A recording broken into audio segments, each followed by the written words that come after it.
श्री स्वामी समर्थ. कधी कधी आपण इतकी गोंधळतो की मनात प्रश्नांचं वादळ निर्माण होतं. उत्तरे मिळत नाहीत, पण मग अचानक कुठल्या तरी मार्गाने एक आशेचा किरण दिसतो. स्वामी एखाद्या गाडीवर, दुकानात, भिंतीवर किंवा एखाद्या कपाळावरील टिळ्यातही दिसले तर तो योगायोग आहे की संकेत? या प्रश्नाचे उत्तर केवळ संकेत एवढंच नाही, तर त्यामागे अत्यंत खोल आध्यात्मिक तत्वज्ञान, भक्तिभाव, सद्गुरु कृपेचं सूक्ष्म रूप दडलं आहे. स्वामी समर्थ म्हणजे कोण हो? श्री स्वामी समर्थ हे एक सर्वज्ञ, सर्वव्यापी परब्रह्म स्वरूप सद्गुरू आहेत. ते केवळ शरीर रूपाने अक्कलकोटात प्रकट झाले होते, पण त्यांचं अस्तित्व हे कालातील व अव्यक्त स्वरूपात आजही कार्यरत आहे. त्यांनी स्वतःच एके ठिकाणी असं सांगितलं होतं, मी तर संसाराच्या गाभाऱ्यात सर्वत्र असतो, हाक मारलीस तर मी तुझ्या जवळच दिसतो. त्यामुळे त्यांचं कुठेही अचानक दर्शन घडणं म्हणजे योगायोग नव्हे, तर त्यांची कृपा, मार्गदर्शन आणि जागृतीचा स्पष्ट संकेत असतो. पण अचानक स्वामींचं दर्शन का होतं? आपण रोजच रस्त्याने जातो, गाड्या पाहतो, पोस्टर्स दिसतात, पण स्वामींच्या प्रतिमेकडे आपली नजर का जाते आणि मन थपकून का राहतं? कारण त्या क्षणी तुम्ही आतून काही विचार करत असता. कधी कधी चिंता, कधी कधी प्रश्न किंवा कधी मनाच्या खोल पातळीवर गोंधळ. अशा वेळी अचानक स्वामींचं दर्शन घडणं म्हणजे त्यांच्या बाजूने येणारा संकेत. हे असतं संकेताचं सूक्ष्म माध्यम. संकेत कशा स्वरूपात असतो? चिंतेत असाल तर मी आहे, घाबरू नको, असं त्यांच्या डोळ्यातून वाटतं. महत्वाचा निर्णय घेत असाल, जा, पुढे योग्य आहे, किंवा कधी थांब, विचार कर, असा विचार मनात उमटतो. आत्मदोष किंवा चुकीचं वर्तन करत असाल तर तेव्हा स्वामी त्या क्षणी दर्शन घडणं म्हणजे एक धक्का किंवा खडबडीत जाणीव, हे चुकीचं आहे असं सांगणं. भक्तिभावाने चाललेले असाल तेव्हा हे दर्शन म्हणजे कृपाप्रसादाचं रूप. तू माझ्या नजरेत आहेस, मी तुझ्यावर लक्ष ठेवून आहे. भौतिक माध्यम आणि दिव्य अनुभव मिळणे. स्वामी कुठे प्रकट होतील याचा आपल्याला कधीच अंदाज नसतो. ते गाडीवर असू शकतात, दुकानात, एखाद्या पुस्तकात, मोबाईल स्क्रोल करताना किंवा अगदी कोणाच्या अंगठीवर मात्र दर्शन घडतं. तेव्हा मन जागं होतं. थोड्या वेळासाठी सगळं थांबतं. हृदयात शांतता उमटते. तीच कृपादृष्टीची अनुभूती असते. हे त्यांचं अस्तित्व आहे, दृश्य जरी नसलं तरी प्रयत्नशील. संकेत की योगायोग? साधारण माणसाला वाटेल की अरे ही तर नुसती जाहिरात आहे, एखादी गाडीवर लावलेली स्टिकर आहे, पण ज्या क्षणी आपण आतून भारावून जातो त्या क्षणी तो योगायोग नव्हे, तर तो संकेत असतो. योगायोग म्हणजे अपघात, पण संकेत म्हणजे आध्यात्मिक संवाद. स्वामी समर्थ हे भक्तांच्या अंतःकरणाशी संवाद साधणारे परमात्मा आहेत. ते शब्दांशिवाय बोलतात.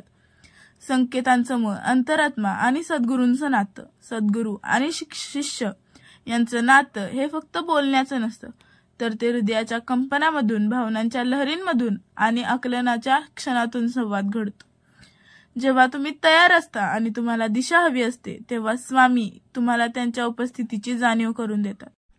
आता तुम्हाला उदाहरणच द्यायचं झालं तर एखादा माणूस नोकरीसाठी मुलाखतीला जात असतो, अत्यंत टेन्शनमध्ये असतो. अचानक रस्त्यावर एका ट्रकवर श्री स्वामी समर्थ असा ठळक फोटो दिसतो. क्षणात मन शांत होतं आणि त्याच्या मनात एक दृढ विचार उमटतो, घाबरू नकोस, स्वामी आहेत. एखादी महिला नवऱ्याच्या आजारपणामुळे खचली असते. तिच्या मनात स्वामींना हाक असते आणि ती जिथे नजर टाकते तिथे तिच्या समोर स्वामींच्या मूर्ती किंवा फोटो येतो. आणखीन एक म्हणजे एखादा तरुण चुकीच्या मार्गाला लागलेला असतो. त्याला अचानक स्वामींचा तो वज्रदृष्टीचा फोटो दिसतो आणि त्याच्या पायाखालची जमीन हलते. हे योगायोग नाहीत, हे सद्गुरू संकेत आहेत. या संकेतांवर विश्वास ठेवावा का? हो, कारण सद्गुरू ही संकल्प शक्ती आहे. ती कोठेही प्रकट होऊ शकते, कोणाच्याही माध्यमातून कार्य करू शकते आणि आपल्याला योग्य दिशा दाखवू शकते. फक्त आपलं मन जागृत असायला हवं. ज्यांचं मन भक्तिभावाने जागृत आहे त्याला सद्गुरू कधीच दूर नसतात. तुम्ही काय करू शकता? स्वामींचं दर्शन घडल्यावर क्षणभर डोळे मिटून श्री स्वामी समर्थ मंत्र जप करा. त्या क्षणी तुम्ही विचार करत असलेला प्रश्न ध्यानात ठेवा. उत्तर मिळालं असण्याची शक्यता असते. त्यांच्या कृपेचा स्वीकार करा आणि पुढचं पाऊल ठामपणे उचला. मी आहे हा संदेश देतात ते. स्वामी समर्थांचं अचानक दर्शन हे आपल्याला मी आहे हा संदेश शब्दाविना देत असतात.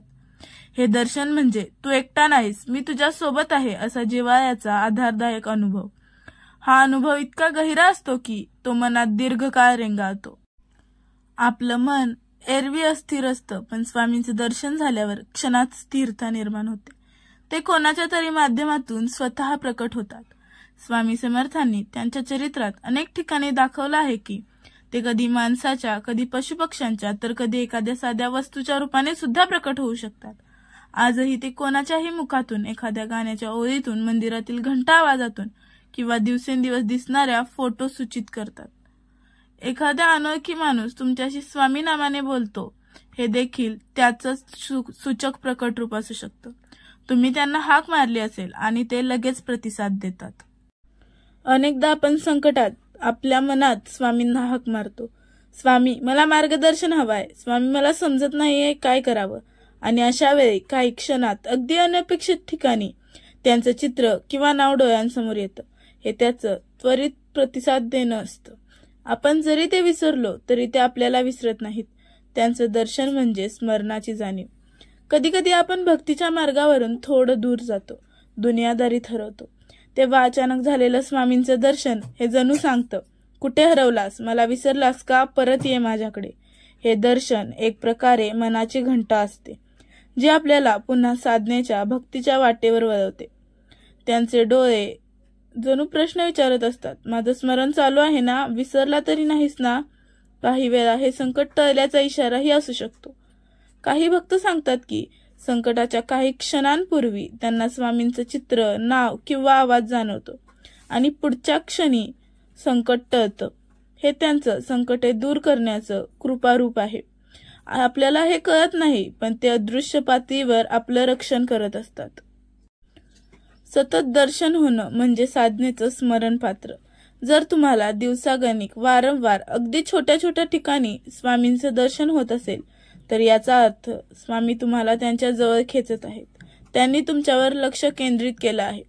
तुम्हाला साधना वाढवावी लागेल, स्मरण वाढवावं लागेल असं सूचित करत आहेत. तू मला शोधतोयस, पण मी तुला आधीच शोधून ठेवलं आहे असं सूचनादायक असतं. स्वामी समर्थ कोठेही दिसले, अचानक दर्शन घडलं तर ते योगायोग नाही, तर अतिशय सूक्ष्म पण ठळक संकेत आहेत. ते तुमच्यावर लक्ष ठेवून आहेत, तुमच्या मनोव्यथा ऐकत आहेत आणि वेळोवेळी तुम्हाला योग्य दिशा देतात. ते सांगतात की तुझं नामस्मरण, तुझी भक्ती, तुझी श्रद्धा माझ्यापर्यंत पोहोचली. घाबरू नको, मी होतो, मी आहे आणि मी राहीन. भिवू नकोस, मी तुझ्या पाठीशी आहे. हे त्यांचं एक वाक्य पाहता क्षणी मनात ऊर्जा निर्माण होते ना हो. तुमचेही असे काही अनुभव असतील तर मला कमेंटमध्ये ते नक्की सांगा. पुन्हा भेटू पुढच्या व्हिडिओमध्ये. श्री स्वामी समर्थ. स्वामी महाराजांची कृपा आपल्यावर सदैव राहो. ही माहिती तुम्हाला आवडल्यास आपल्या चॅनलला सबस्क्राईब करायला विसरू नका.